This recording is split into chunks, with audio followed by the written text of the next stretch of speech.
Welcome to the Flight of the Phoenix. This is our fourth episode as we are landing in, coming to a land eventually, but we're still mid-air flight right now, coming to a place of really initiating this group into their journey, into writing their story and rewriting the story. And this is a process of deep, deep alchemy. I've been writing my own story this month, and I'm going through it first. And I know Mary Jo has already gone through writing a lot of her story. So I'm at the stage that you're all at in my own journey. And beginning September, I'm going to be facilitating. And Mary Jo, you could speak way more to the long-term process of it, right? Yes, Um, there's always rewriting that can be done. I think that that's part of the evolutionary process mhm. is that as you grow and evolve, even after you have rewritten, you can still rewrite. Right. And it's like the more I'm doing this, the more I realize it's not linear. Right. There's so many different like thematic layers to the writing process. And like for me, it's like I get to create this like really sacred space for myself and my unconscious to just be with what's raw and what's true.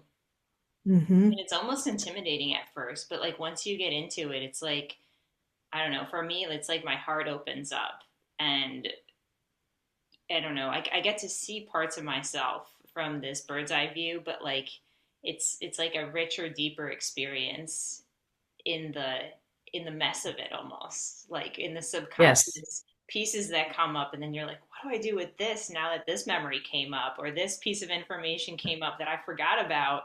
And then it like throws you off almost because it's like how does this fit into the puzzle, you know? Hmm. Do you have any example that you want to share? Ooh, well, as I was starting my own story, I was kind of leaving it up to the field that I created for myself to inform what I was going to write and how I'm going to write it. Instead of thinking, like at first, I wrote down a linear timeline of events. So I went through my Saturn return cycle and I wrote down, this happened, this happened, this happened. But then when I actually sat down to write, I was just asking the field and myself, I'm like, with the intention that I set, what wants to be known. And what it started with was it that the start point was linear and it was my divorce and what Hmm. was going down then. And what surprised me that was that the words that came through were very short. Like I could have gone through like this whole diatribe of a long emotional cycle or like talking about how I was feeling at the time. But it was like I got very to the point in that piece. And then Okay. that surprised me. It was literally like half a page of Mm. like a summary of like, this is where I'm starting. And it was like setting down a stone Mm. almost Yeah. and just planting it on the earth and being like, this is my reference point from here. This is who I once was and am no longer. It's your departure point. Yeah, that's what it felt like. But from there, I opened up a totally different alchemical space that I didn't expect. And I'm not going to share too much about that yet because I'm in the process. Okay. But I think that what you're speaking to is the idea that when you when you incorporate not just your mind but also your body into the process, Right, then it's like what you think is going to happen or you think is going to be the story ends up actually not actually being the full picture. right, exactly. And that you surprise yourself with what is really going on underneath. Right. And it's not necessarily something you want to look at, you know? Right. Right. And Yeah. that's powerful too. Yes. And that's why it takes courage and compassion to do this work. Absolutely. And I think that's also why doing it in a container with a group is also supportive because there's a reason why you don't see it. Right. Right. Oh, I was going to say that I was talking to my sisters this weekend about one of my narratives that needed to be faced and rewritten, and it was talking about realizing how much buried rage I had, Mm, and that was very hard to face. mm. So what did you do with it? Well, it came to me in a dream. And so I wrote it down, and then it actually ended up being the opening um, paragraph in one of the chapters that I wrote in an anthology book. Wow. So it became the starting point for Wow.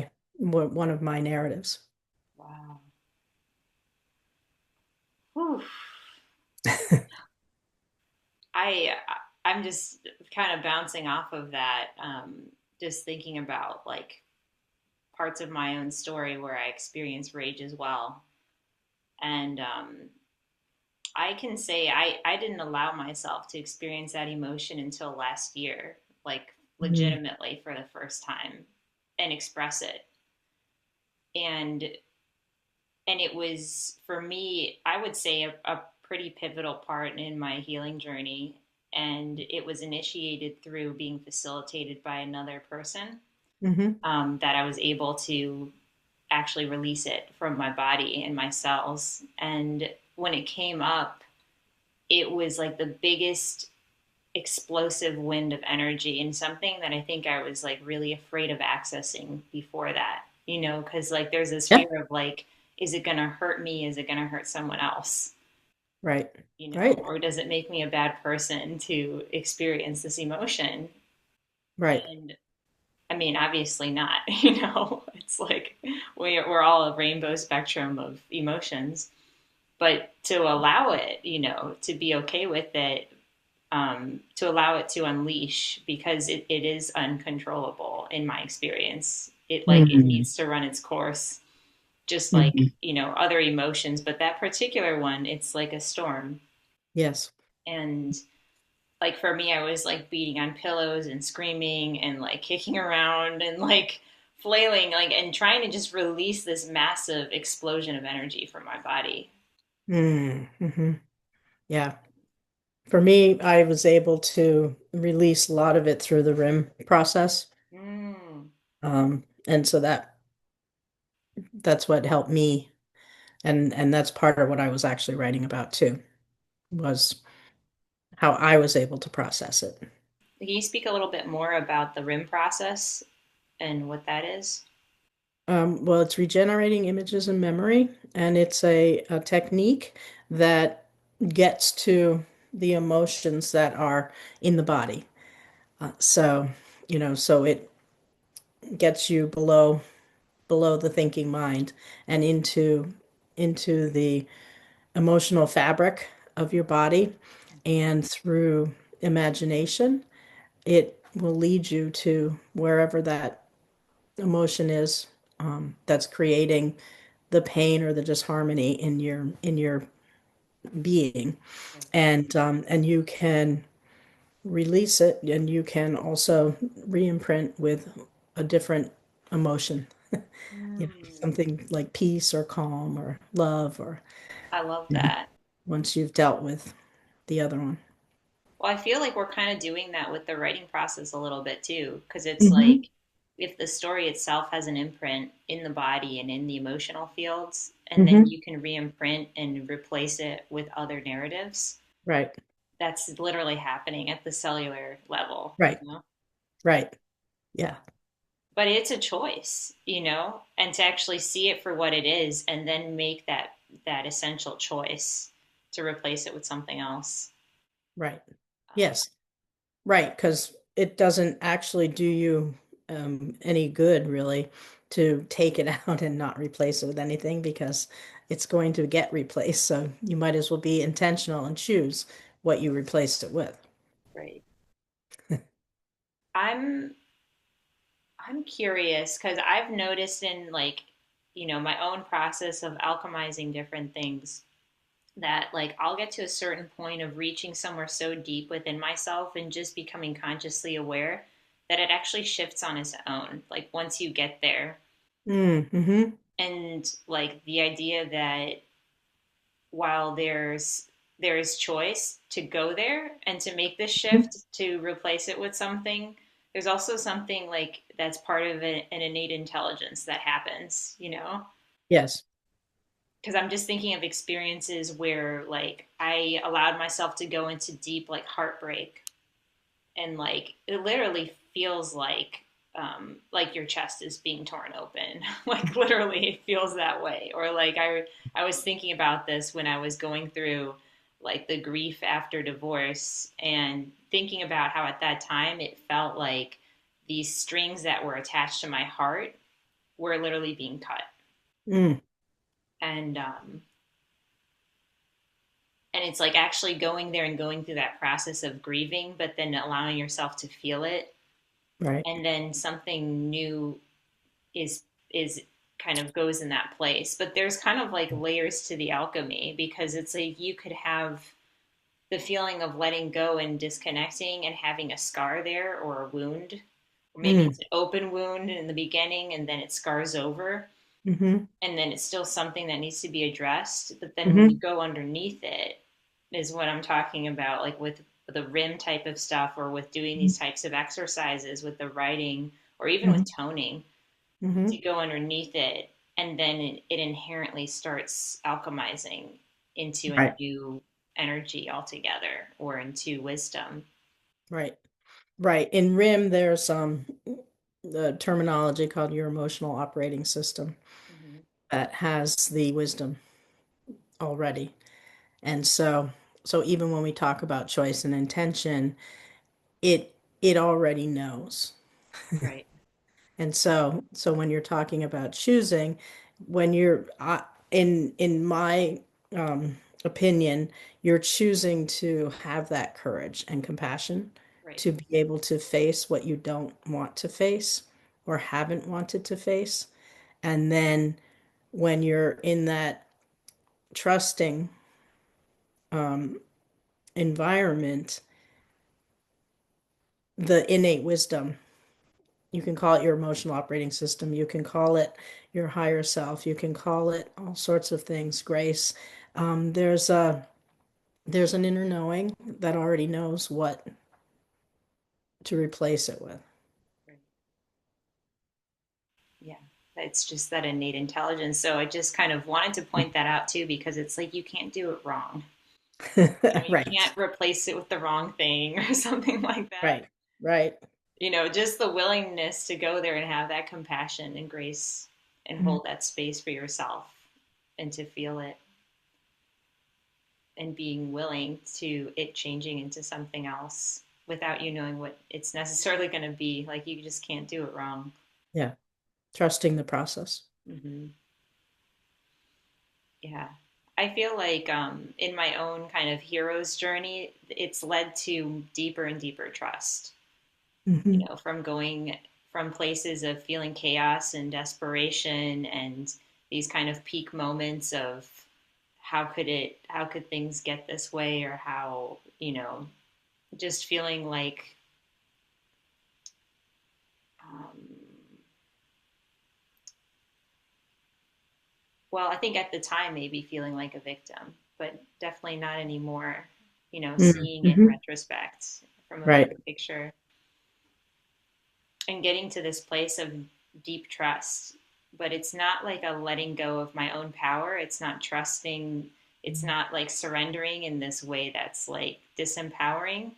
It's actually the opposite. It's like trusting my higher self, or a bigger picture of things, so much that um, I don't know, need to go into the old stories of the the referencing of being a victim or something like Right. that. I mean, Right. that's like kind of the extreme frequency of it, but just to like make a point, because I Hmm. think there's a spectrum of ways of feeling in the darkness, when you're going through the dark night of the soul and you're in it, and it can feel like sinking, or it can feel like, you know, if you can feel like a place that you can't escape, Right.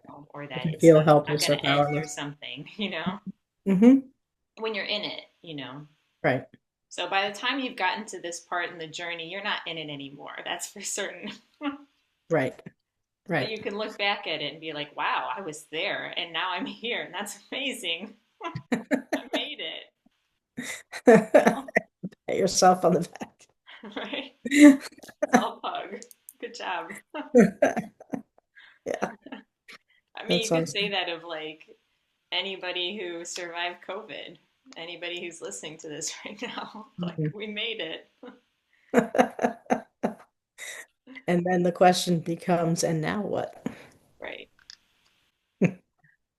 That's always the question, isn't it? And now what? And now what? So I want to hold that space in this conversation. And for anybody tuning in, if you can relate to this, if you've gone through your own life dramas, dark night of the soul, but now you can look back and see that you're different. And now what? I know why these forks came in today. There were two tuning forks that wanted to come in Mm, today, and they are the 528 and the 639. mm, And these forks together as a harmonic help weave the energies of the heart and the high heart.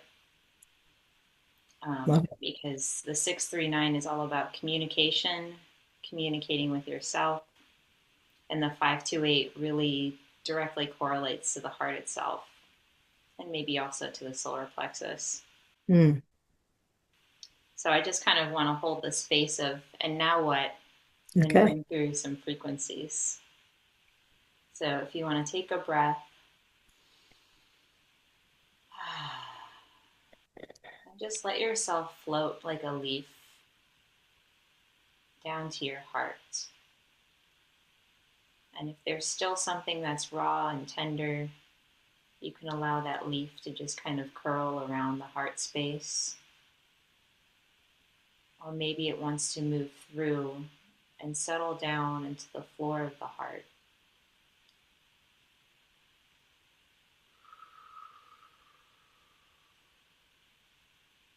There's something that's being asked to release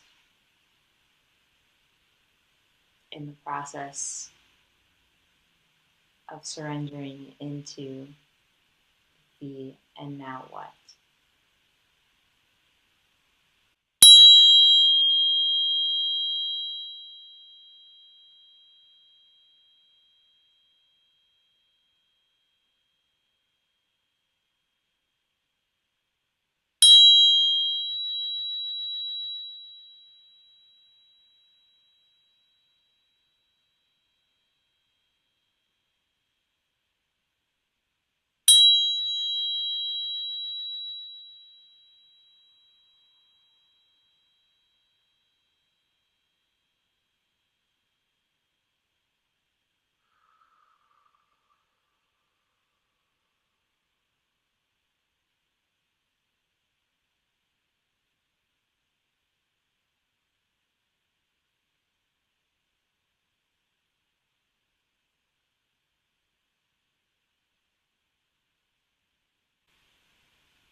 And just take another breath into your chest and breathing into your belly, filling up your torso with cleansing, purifying light, clarity.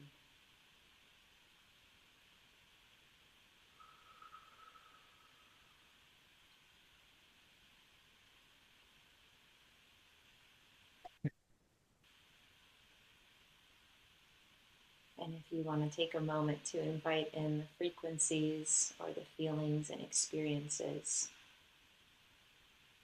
you would like in your life now, or if you don't know what that is, just allowing your natural body's innate intelligence to share with you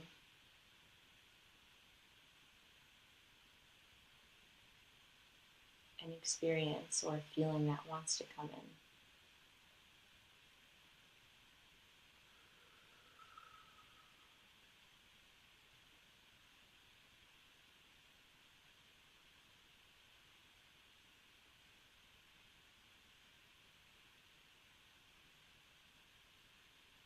And when you're ready, wiggle your fingers and toes, blink your eyes, and open them, coming back into the space.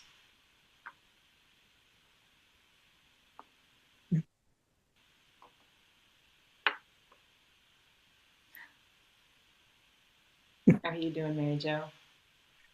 Good. Well, I think with that, we will end this week's episode and we'll see you next Tuesday. And if you want to sign up for our workshop, it starts September 9th. The early bird discount is going until August 19th, so make sure you grab your spot. We're limiting the workshop to a small group so we can keep it tight and intimate. And links are going to be below. All right. Okay. Bye for now.